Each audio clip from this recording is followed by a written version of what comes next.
नमस्कार, news and science में आपका स्वागत है। इस साल जुलाई महीने में अंतरिक्ष के लिए 2 ऐसी उड़ानें भरी गई जिसे मानव के इतिहास में एक नए युग की शुरुआत कहा जा सकता है। शुरुआत हुई 11 जुलाई को वर्जिन गैलेक्टिक के यूनिटी 22 मिशन से, जिसमें 2 पायलट्स के साथ 4 मिशन विशेषज्ञों ने स्पेस की सैर की और स्पेस टूरिज्म के लिहाज से इस उड़ान को परखा। फिर 20 जुलाई को ब्लू ओरिजिन के न्यू शेपर्ड रॉकेट ने 4 लोगों को स्पेस की सैर कराई, जिसमें अमेज़न के संस्थापक जेफ बेजोस भी थे। दोनों ही फ्लाइट्स के यात्रियों ने अंतरिक्ष की सैर कर जीरो ग्रेविटी का अनुभव किया और अंतरिक्ष से धरती के नजारों को देखा और कुछ मिनटों में ही धरती पर सुरक्षित लौट आए। खास बात है कि कंपनियों की तरफ से इन यात्रियों को एस्ट्रोनॉट्स का खिताब भी दिया गया। इन फ्लाइट्स का मकसद लोगों को सिर्फ और सिर्फ अंतरिक्ष की सैर और उसके अनुभव कराना था। अब अगला नंबर स्पेस एक्स के क्रू ड्रैगन कैप्सूल का है, जिसकी योजना लोगों को 4 से 5 दिन की अंतरिक्ष यात्रा करवाने की है। तो हम कह सकते हैं कि अंतरिक्ष पर्यटन युग की शुरुआत हो चुकी है। अब तक आम लोगों के लिए America, London, France, Switzerland top most tourist place होते थे, लेकिन अब स्पेस में जाने का ऑप्शन भी खुल गया है। एक और तो ये एक सराहनीय पहल कही जा सकती है, क्योंकि अंतरिक्ष की सैर बहुत से लोगों का सपना होती है, लेकिन हर कोई एस्ट्रोनॉट नहीं बन सकता। ऐसे में दूसरे लोगों के पास स्पेस में जाने का, अपनी धरती को अंतरिक्ष से देखने का, स्पेस में जीरो ग्रेविटी का अनुभव करने का कोई विकल्प मौजूद नहीं था। स्पेस में आम लोगों की एंट्री के लिए कई सालों से कोशिशें चल रही हैं और कई परीक्षणों के बाद उड़ानें स्पेस टूरिज्म के लिए पूरी तरह तैयार हो गई हैं। लेकिन दूसरी तरफ ये कदम कई परेशानियों का सबब भी बन सकता है। इसलिए सवाल उठने लगे हैं कि क्या पर्यावरण की दृष्टि से अंतरिक्ष में इतनी आवाजाही सही होगी?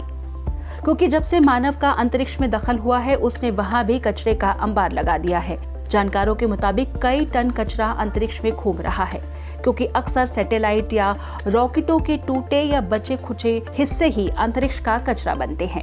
और अगर अंतरिक्ष पर्यटन स्थल बन जाएगा तो धरती और अंतरिक्ष दोनों पर इसके बुरे असर भी हमें देखने को मिल सकते हैं, क्योंकि विमानों की तुलना में रॉकेट प्रति यात्री 100 गुना ज्यादा CO2 उत्सर्जित करते हैं। इसके अलावा दूसरी गैसों और कणों का भी वातावरण पर नकारात्मक प्रभाव पड़ता है। इसके साथ ही सवाल यह भी है कि क्या यह एक नए बाजार और प्रतियोगिता का अखाड़ा तो नहीं बन जाएगा? एक जानकारी के मुताबिक आने वाले सालों में अंतरिक्ष पर्यटन $3 अरब का बाजार बन जाएगा और अंतरिक्ष पर अपना कब्जा जमाने के लिए कई बड़े देशों में एक होड़ पहले से ही लगी हुई है। हालांकि ये पहल आम लोगों की स्पेस में एंट्री का विकल्प तो खोलती है, लेकिन आम लोगों के बजट में नहीं होगी। सिर्फ बहुत अमीर लोग ही इसकी महंगी टिकट खरीद सकेंगे। वैसे अगर ऐसी उड़ानों पर कोई रोक टोक नहीं हुई और इनके लिए कोई मानक तय नहीं किए गए तो हर कोई स्पेस जाने के लिए टिकट खरीद रहा होगा। सोचिए, ऐसे हालात धरती के वातावरण के लिए कितने नुकसानदायक होंगे। यहाँ यह जानना जरूरी है कि अमेरिका की फेडरल एविएशन एडमिनिस्ट्रेशन यानी FAA ने नए नियमों के मुताबिक जेफ बेजोस और रिचर्ड ब्रैंसन को एस्ट्रोनॉट का दर्जा नहीं दिया। असल में FAA के नए नियमों के मुताबिक एस्ट्रोनॉट कहलाने के लिए किसी व्यक्ति को फ्लाइट क्रू का हिस्सा होते हुए अंतरिक्ष उड़ान सुरक्षा में योगदान करना होता है, और अगर ऐसा नहीं होता तो आपको एस्ट्रोनॉट नहीं माना जाएगा। तो ऐसी ही फ्लाइट्स पर गए लोग FAA जैसी एजेंसीज के लिए स्पेस टूरिस्ट तो बन गए, लेकिन एस्ट्रोनॉट नहीं।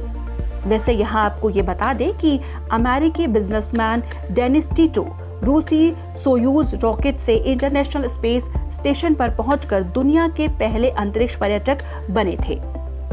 तो हमें कमेंट कर जरूर बताइए कि आप इस बारे में क्या सोचते हैं। क्या स्पेस टूरिज्म को बढ़ावा मिलना चाहिए या फिर कुछ नियम और गाइडलाइंस बनाकर इनकी हद तय करनी चाहिए?